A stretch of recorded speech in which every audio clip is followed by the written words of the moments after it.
Sinisilip ngayon ng Korte Suprema ang ilang tinayong Hall of Justice na ginawa ng ilan sa 15 kontratista na ka-corner ng mga flood control projects sa bansa. There were projects that were included in the budget for some of our halls of justice which were outside the judiciary's budget. And therefore, for some of them, these were built by DPWH. The Justice in charge, Justice Samuel Garland, reported briefly to the Chief Justice, and I witnessed the report, that he is looking at several projects that were funded by some contractors that were listed.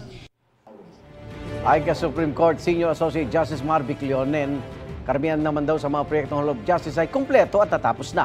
Biniganti naman ni Leonen na dapat makipagtulungan ng Korte Suprema sa gobyerno para labanan ang katiwalian. Igan, mauna ka sa mga balita, mag-subscribe na sa GMA Integrated News sa YouTube para sa iba't ibang ulat sa ating bansa.